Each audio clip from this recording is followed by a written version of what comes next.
tous, j'espère que vous avez passé une excellente journée et que vous allez passer une excellente soirée. Courage à ceux qui sont confinés et qui se trouvent seuls comme des sorciers, je ne sais pas de quelle ville là, de Ndende, de Manji, surtout de Kabaga. Voilà, donc soyez forts, hein. Le confinement c'est compliqué mais ça va aller, hein. Le meilleur est à venir. Mais je viens vous dire juste une chose, ne laissez pas les gens changer votre nature. Si vous êtes né gentil, généreux, restez la même personne, hein, ne changez pas.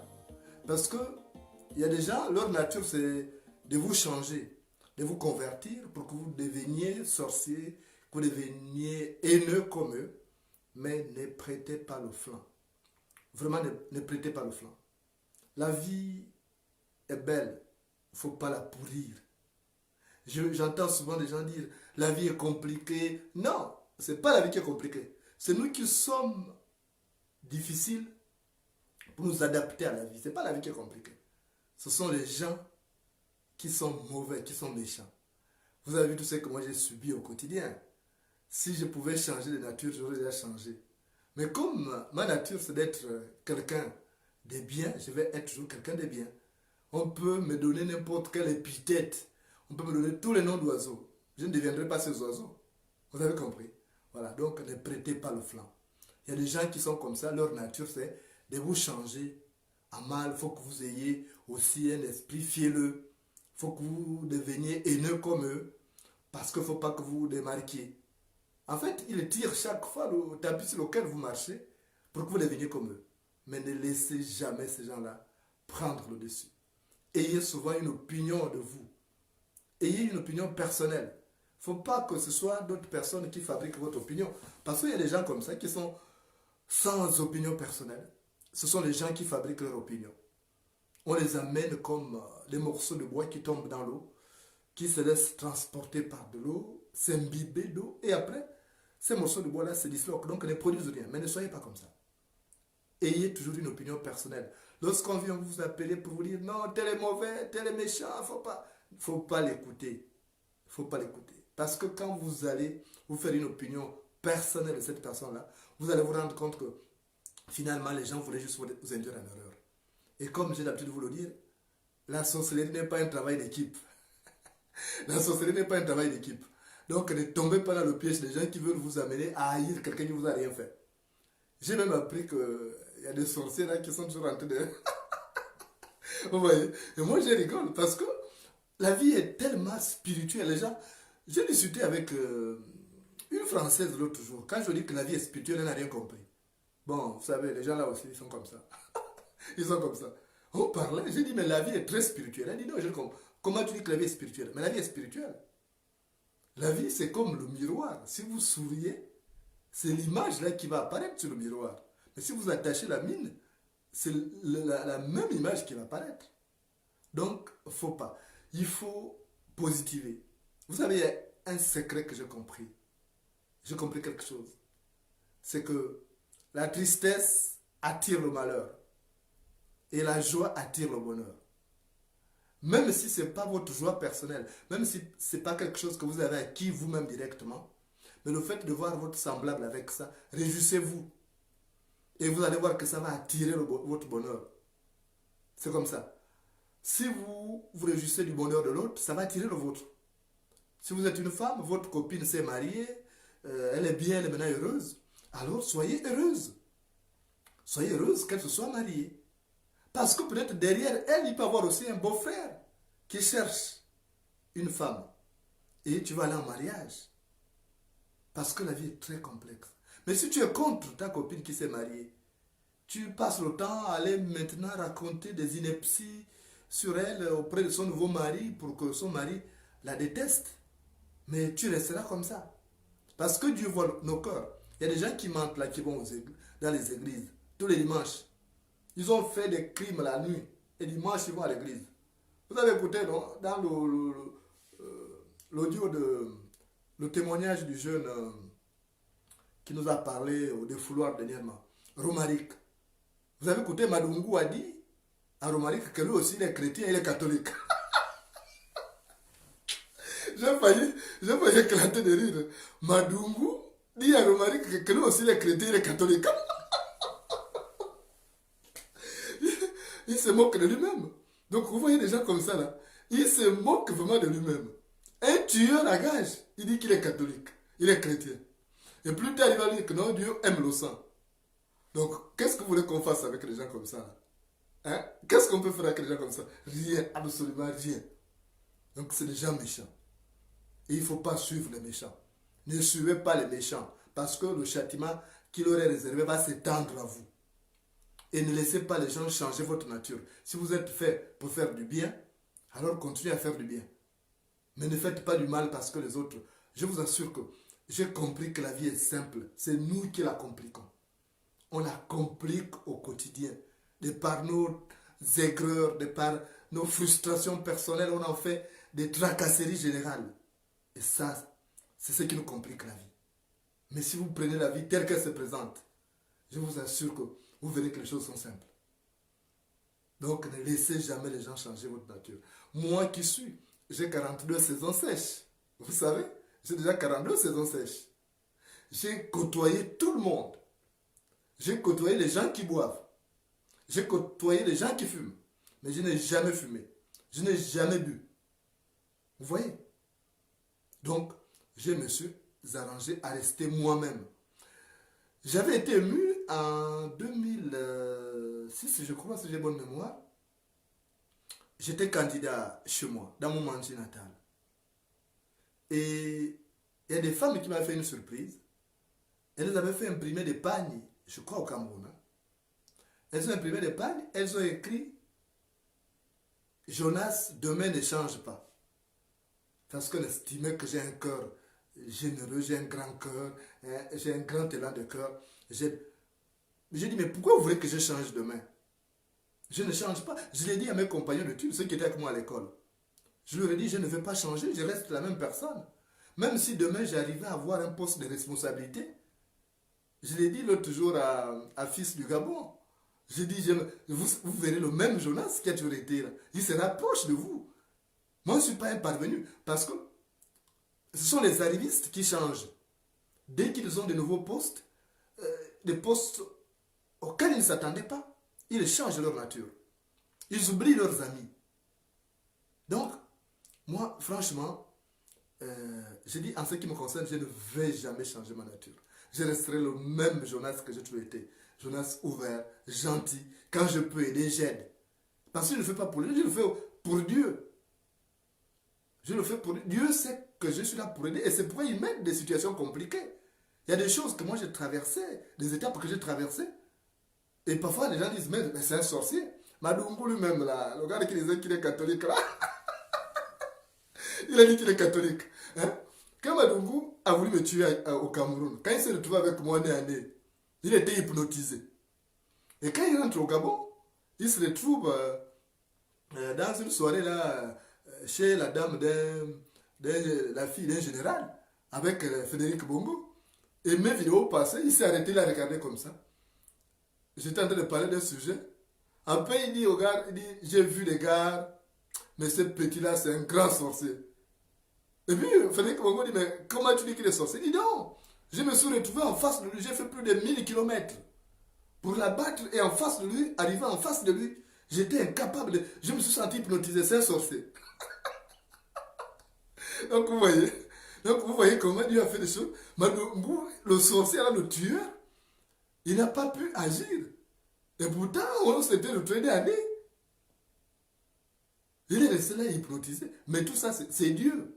Parce que Dieu voit mon cœur. Dieu sait très bien que je n'ai pas un mauvais cœur. Dieu sait que je ne peux pas tuer. Je vous assure que parce que j'avais le cœur de tuer, j'aurais tué beaucoup de gens qui m'ont fait mal. Beaucoup. Parce que même les amis, regardez quand je suis arrivé en France, oh là là, j'ai vécu des choses terribles. Je vous assure que j'aurai beaucoup de choses à raconter dans les livres. Ce que j'ai vécu. Pour mon âge, ce que j'ai vécu, c'est parfois des histoires qui ont été vécues par des personnes qui ont déjà 70 ans. Mais je ne vais pas changer. Hein? Je ne vais pas changer parce que, naturellement, la vie est simple. J'ai été conçu, j'ai une nature. Et ma nature, c'est celle-là d'être ouvert, d'être quelqu'un d'empathique, voilà, qui doit avoir cette sensibilité-là. Quand mon voisin souffre, c'est moi qui souffre. C'est que les Sud-Africains appellent Ubuntu. C'est-à-dire que ce qui me fait mal, vous fait mal. Quand je vois le peuple du Gabon, je vois les peuples africains souffrir, je ne suis pas à l'aise. Même les autres peuples. Quand je regarde les documentaires sur les autres pays, j'ai très mal. Voir comment nos semblables, les humains comme nous souffrent. Quand je vois, par exemple, en Syrie, je vous assure que je ne fais pas un mois sans regarder le documentaire sur la Syrie. C'est vrai que ça m'a tenté d'aller faire des reportages là-bas. Mais je sais que c'est l'endroit où on a tué plus de journalistes. Au Yémen, en Syrie, on a tué 692 journalistes depuis le début de la guerre. Mais moi, j'avais envie d'aller travailler là-bas. Parce que je voulais aider ces gens-là. Je voulais aider les gens qui souffrent. Je dis, mais c'est pas normal. Comment on peut... Et à cause de quelqu'un, Bachar el-Assad, le fils de son fils, le fils de son père. Parce que son père aussi, Assad était un grand dictateur. Donc, j'ai mal de voir tout ça. Et j'ai envie d'aider. J'ai dit, si j'avais de l'argent pour aller soulever tout ce monde qui souffre, pour les amener à Manji et chez moi à Fougamou, je l'aurais fait. J'ai dit, si j'avais la possibilité, parce que là-bas, il y a à boire, à manger. Il y a, il y a des forêts on peut planter. Que de les laisser là-bas entre les bombes et les chars d'Assad, ça me fait mal. Donc, je ne veux pas changer ma nature parce que les gens voudraient que je change. Les gens voudraient que je sois méchant comme eux. Les gens voudraient que je sois traître comme eux. Mais je ne veux pas changer. La preuve, c'est que même mes ennemis, quand ils viennent demander pardon, je change toujours, je suis là, j'accepte leur pardon. Donc, vous aussi, ne changez pas. Parce que, franchement, ça ne sert à rien. Il y a des méchants là qui viennent sur mes pages là pour m'insulter. Je rigole même, je dis, mais pourquoi ils ne vont pas insulter les autres? Pourquoi ils ne vont pas insulter les autres? Moi, je me dis, ils ne vont pas insulter les autres. J'ai compris finalement, bon, parce que je suis une menace. Ils ont compris que je suis une machine.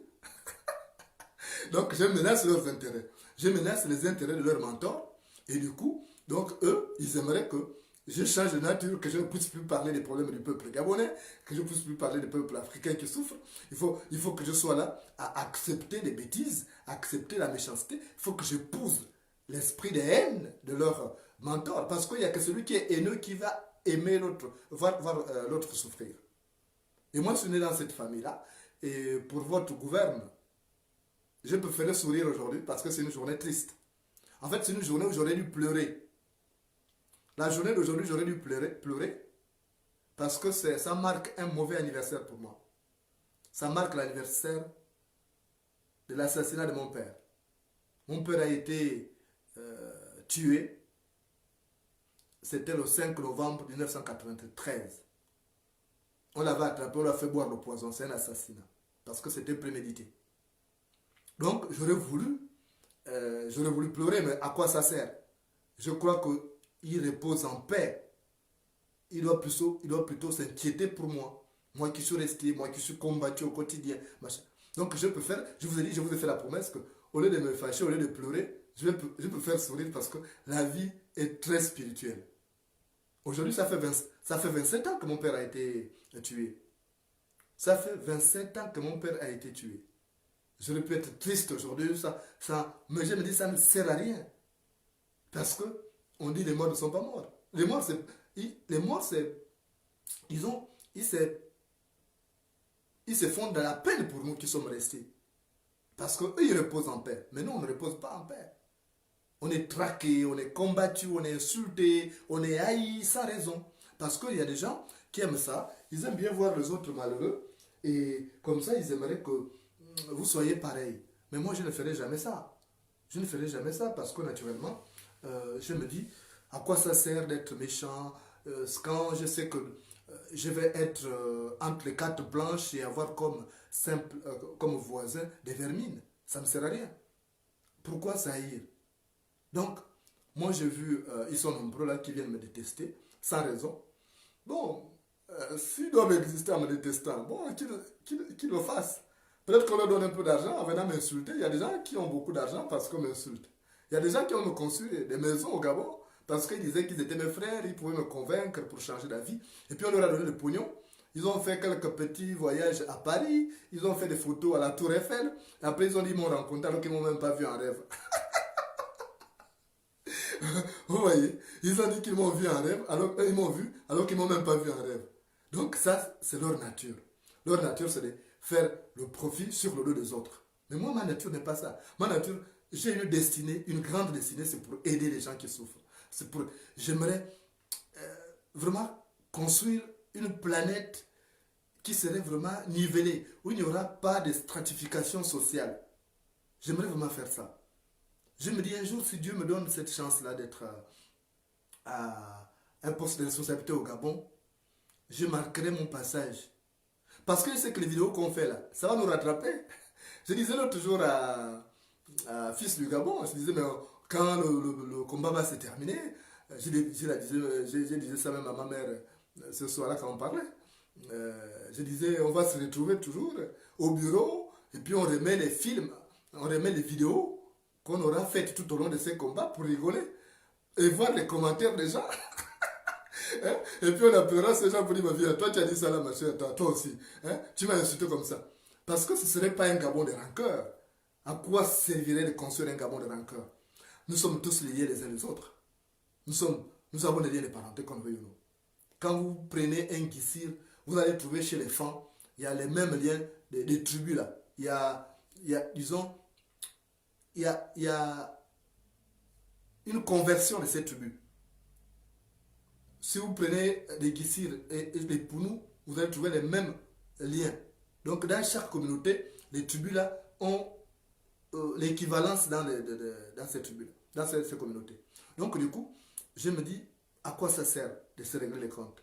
À quoi ça sert de construire un pays où on doit se faire du mal? Et je ne peux pas changer ma nature parce que les gens demandent que je change. Je sais que les gens ont voulu que je change, mais je ne changerai pas. Je ne leur donnerai jamais ce luxe-là de changer ma nature pour eux, pour leur faire plaisir. Jamais, jamais, jamais de la vie. Je resterai moi-même, en dépit des circonstances. J'ai appris même à souffrir dans ma chair. Parce que c'est comme ça, pour rester moi-même. Je l'ai dit l'autre jour à Fils du Gabon, quand on parlait, je disais, mais on va se trouver avec le Wuli Wula, le Kodi Kodi, le West Andrea, hein, tous les autres là qui sont là, pour essayer de revivre le temps fort de ces combats. Parce que parfois on rigole, on voit des gens, on voit des gens qui font de ces choses-là. Je rigole même parfois. Vraiment, laisse-brouf. Mais c'est ça la vie, c'est un mélange de tout. Des méchants, des bons. Mais il ne faut pas que les bons deviennent méchants parce que les autres le sont. En revanche, il serait souhaitable que les méchants deviennent bons pour que la vie soit simple. Moi, c'est ce que je souhaite. Donc, franchement, ceux qui font dans la haine, tout ça, ça ne sert à rien. Mais, le plus dans tout ça, ne laissez pas les gens vous changer votre nature. Si vous êtes né pour aider les gens jusqu'au bout. Et moi, j'ai du respect pour ces gens-là qui ont cette générosité désintéressée surtout. Ça, c'est vraiment important. Je vais vous raconter une petite histoire avant de vous lâcher ce soir. Dans un village, il y avait un homme.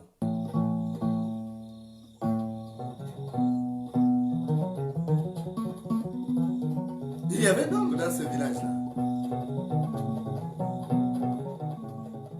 Cet homme-là était particulier. Il était très gentil. Il n'aimait pas voir ses semblables souffrir. Il n'aimait pas voir ses semblables mourir de faim. Non. Et chaque jour, chaque matin, même avant d'aller en brousse, il faisait le tour du village pour demander à ces vieux-là s'ils avaient bien dormi, s'ils étaient bien réveillés, s'ils n'avaient pas une préoccupation particulière. C'était un homme bon, un homme juste.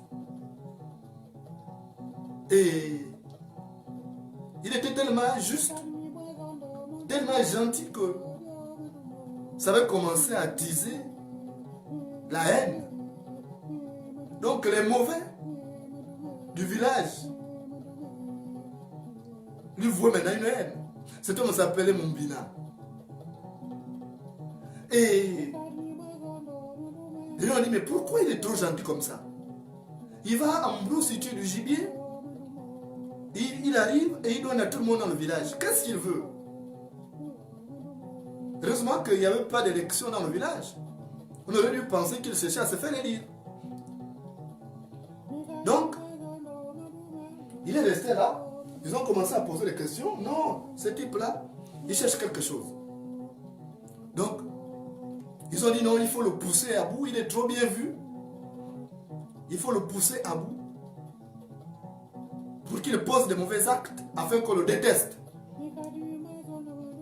Mais avant tout, ils ont dit, il faut qu'on fouille, il doit avoir un défaut. Un homme ne peut pas être bon comme ça. Il faut qu'on fouille. Ils ont commencé à fouiller dans sa vie de tous les jours, ils n'ont rien vu. Et après, ils ont dit non, il faut fouiller dans sa vie privée. Ils ont commencé à fouiller dans sa vie privée. Ils ont commencé à envoyer leur femme aller discuter avec la femme de Mumbina Marundu. Pour dire, mais dis-moi, ton mari n'a pas de problème? Marundu a dit non, quel problème? Oh non, mais on veut savoir quand même, il est trop bon comme ça, il ne te tape jamais. Il dit non, il ne me tape jamais. Il ne t'insulte pas, il dit non, il ne m'insulte jamais. Il dit, mais comment il est comme ça? Et c'est comme ça que ils se sont retrouvés. Donc ces haineux se sont retrouvés. Pour dire non, il est trop bon comme ça, il faut le salir. Et c'est comme ça que ils se sont retrouvés pour dire bon, il faut commencer à l'accuser de tout. Il faut dire qu'il est sorcier, il faut dire qu'il chasse avec les fétiches, il faut dire qu'il n'est pas normal, il faut dire que c'est un violeur, il faut dire que c'est un tueur. Que quand il va en brousse, parfois les gens qui disparaissent dans la brousse, ce ne sont pas de mauvais esprits. C'est lui qui les tue et il jette le cadavre. Ils ont commencé à accuser Mumbina. Mais Mumbina était resté toujours gentil. Il n'a pas changé. On l'insultait, il avait toujours son sourire. Et il continue à aider les gens. Est arrivé aussi la saison sèche. Vous savez que la saison sèche correspond à la période des travaux champêtres. Donc Mumbina, il aidait les autres. Il aidait les autres à aller abattre les plantations. Il aidait les faibles. Et à la fin des travaux champêtres, il fallait brûler. Il a brûlé sa plantation. Et il y avait quelque chose qui s'est passé. Dans un coin de la plantation, il a découvert un serpent. Il y a un serpent qui était pris en sandwich par le feu. Et Mumbina était tellement bon qu'il n'a pas voulu voir le serpent là mourir. Donc il a pris un morceau de bois pour chercher à sauver le serpent là. Mais vous connaissez comment les serpents agissent même quand on veut les sauver. Donc le serpent là a mordu Mumbina. Mais Mumbina avait un sérum anti-venimeux, il avait des vaccins anti-venimeux. Donc quand le serpent l'a mordu, il est tombé encore dans le feu. Et ses voisins qui étaient là, ils ont dit non Mumbina, laisse le serpent là mourir, regarde comment il était mort. Il ne faut pas l'aider. Mumbina a dit non. La nature du serpent c'est de mordre. Mais moi ma nature c'est d'aider les gens qui sont en difficulté, d'aider les êtres que Dieu a créés qui sont en difficulté. Donc je ne peux pas laisser le serpent là en difficulté. Parce que ma nature c'est d'aider ceux qui sont en difficulté. Donc Mumbina a tout fait. Il a coupé un bois plus long pour sortir le serpent de là. Et il a dit je ne vais pas changer parce que les gens me demandent de changer. Je ne vais pas changer parce que le serpent là m'a mordu. Non. Ma nature c'est d'aider. Et tout au long de mon séjour sur terre, je vais aider ceux qui sont en difficulté. Ceux qui sont au village, je vais les aider. Donc vous voyez comment mon bilan n'a pas changé. Parce que, naturellement, les vaccins, là, nous tous on a eu ça au village, hein, les vaccins contre les serpents. Donc Mumbina a tout fait pour tenir et il ne sait pas, il n'a pas changé sa nature pour faire plaisir à qui que ce soit parce que naturellement, les gens voulaient qu'il change. Non, Mumbina n'a pas changé, il est resté le même, il a aidé le serpent et il est reparti au village. Et les gens disaient, non, nous, ça nous embête, tu es trop gentil, qu'est-ce que ça cache? Pourquoi tu es trop gentil comme ça? Il leur a dit, je suis comme ça, je ne veux pas changer pour vous faire plaisir. Et il n'a pas changé tout au long de son séjour sur terre. Parce qu'il n'a pas voulu que les gens changent sa nature. Et soyons comme Umbina, qui n'a pas changé sa nature, malgré tout ce que les gens ont dit sur lui, malgré ce qu'ils ont fait pour qu'il change de nature. Il est resté le même. Et moi, je vais essayer aussi de copier Umbina pour rester moi-même en dépit des circonstances. Parce que l'on se souviendra de nous, que la manière dont on aura mené nos vies. Et la vie est simple, il ne faut pas la compliquer. C'est ça. Et quand tu as compris cette philosophie, tu te feras peu de soucis, peu de problèmes sur cette terre où nous ne sommes que des passages. Parce que la terre n'appartient pas aux hommes, ce sont plutôt les hommes qui appartiennent à la terre.